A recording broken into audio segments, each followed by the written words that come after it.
Hello and welcome. In this explainer, we are diving headfirst into the absolutely fascinating world of nanochemistry.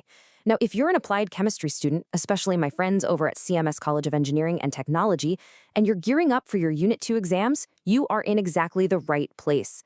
Consider this your ultimate guide. We're going to break everything down step by step.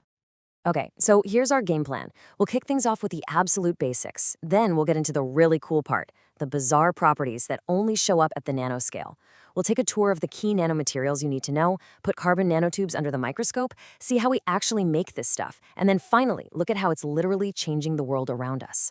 By the end, you'll have a crystal clear picture for your exam. All right, first things first, we have to build our foundation. That means getting a handle on the key definitions. You know, getting these terms straight is half the battle when it comes to acing those exam questions. So what in the world is nanochemistry? Well, at its core, it's chemistry on an unbelievably small scale. We're talking 1 to 100 nanometers. To give you some perspective, a single strand of your hair is about 80,000 nanometers wide. Yeah, it's that small. And down at this level, the normal rules of physics kind of start to bend, and materials begin to show off brand new properties. Their color, their strength, how they react, it all changes. Now, for your exam, you absolutely have to know the difference between these three. Think of it like a pyramid. At the very bottom, you have nanoparticles. Those are your basic building blocks. When you assemble those blocks into something useful, you get a nanomaterial. And the whole field of designing, building, and using these things, that's nanotechnology. Simple as that. What's really cool is how we classify these materials.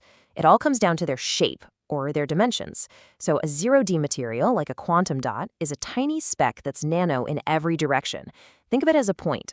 1D materials, like nanotubes, are long and thin, basically lines. 2D materials are super thin sheets, like graphene. They're planes. And finally, 3D materials are bulk structures, but they're built from nano-sized parts. Okay, pay close attention here, because this is a classic exam question. Nanoparticles live in this fascinating space right between single molecules and the big bulk materials we see every day. But look at that third row, size dependency. That is the golden rule of nanochemistry. For molecules and bulk stuff, size doesn't really change their fundamental properties. But for nanoparticles, size changes everything. This one idea is the key to the entire unit. So let's pull on that thread. Let's see exactly how this size dependency works. This is where nanochemistry goes from theory to, well, something that feels a bit like magic, because shrinking something down can completely rewrite its rulebook. We're going to zero in on these 5 key areas.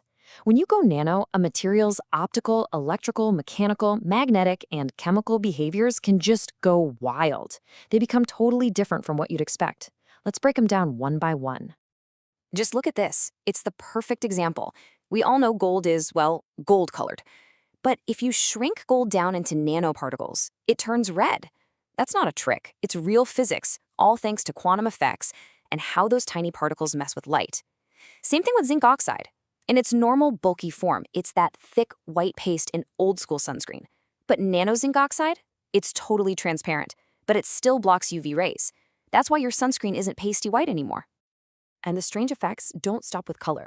Electrically, their conductivity can actually drop because electrons have a harder time jumping between all those tiny particles.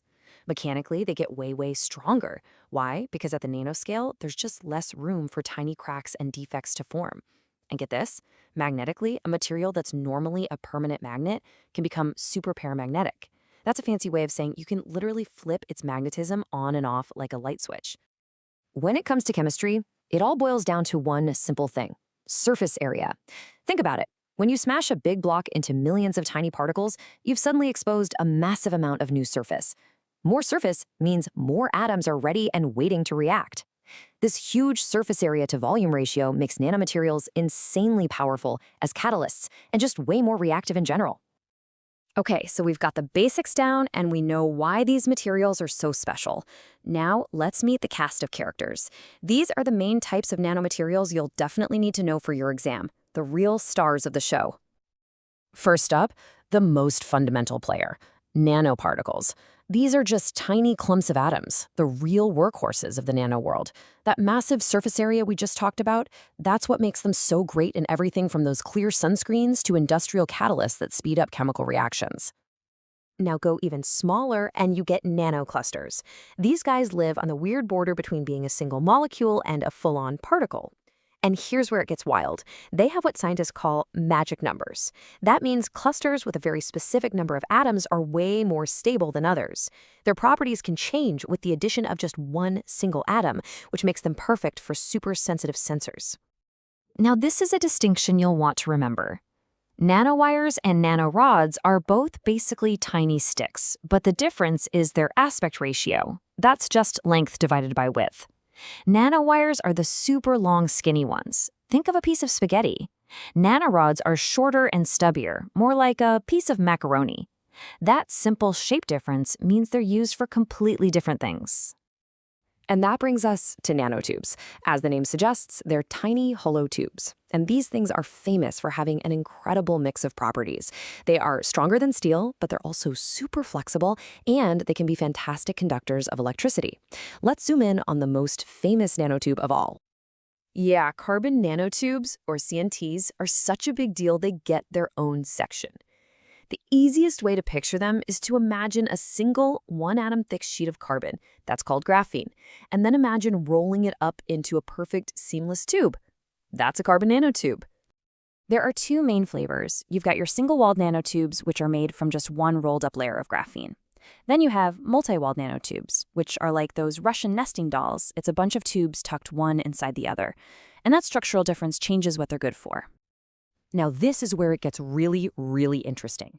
For the single-walled guys, the angle at which you roll up that graphene sheet completely changes its electrical properties. It's all in the twist. If you roll it straight, you get what's called an armchair nanotube, and it acts like a metal wire. But if you roll it on a slant, you get a zigzag or chiral tube, and they act like semiconductors. It's an amazing example of how structure dictates function at the smallest scale. So what's the big deal? Well, this slide sums it up. CNTs have this incredible cocktail of properties: insane strength, flexibility, and great conductivity. And that unique combination means they could revolutionize, well, almost everything. From better batteries and targeted drug delivery to super strong lightweight materials and the future of computer chips. Okay, let's switch gears. We've talked about what these things are and what they can do, but how do we actually make them?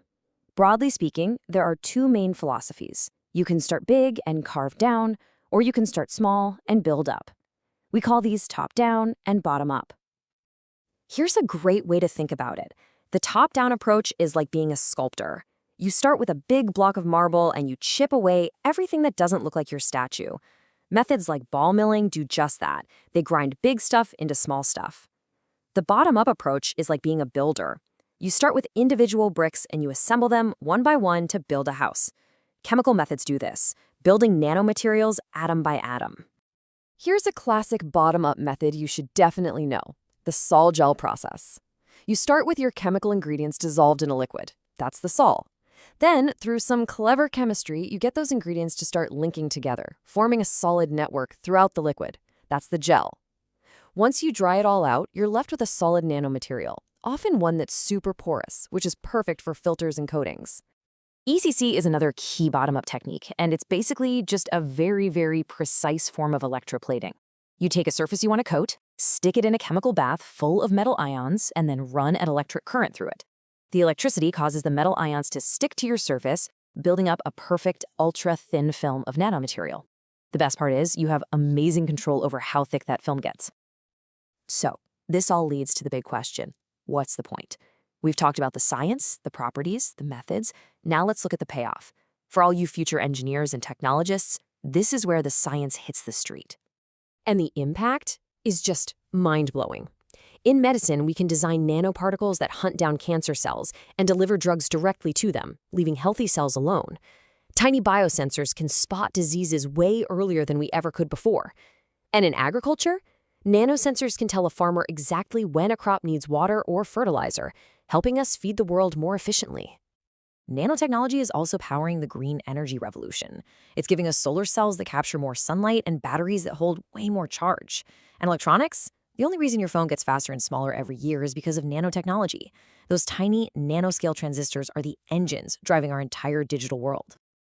And that just about wraps it up. We've gone all the way from defining a nanometer to talking about technologies that will reshape our future. As you study for your Unit 2 exam, think about this final question. The power we have at this tiny scale is truly immense, and it's going to be your generation that figures out all the incredible things we can do with it. Thanks for tuning in, and now go ace that exam. Good luck.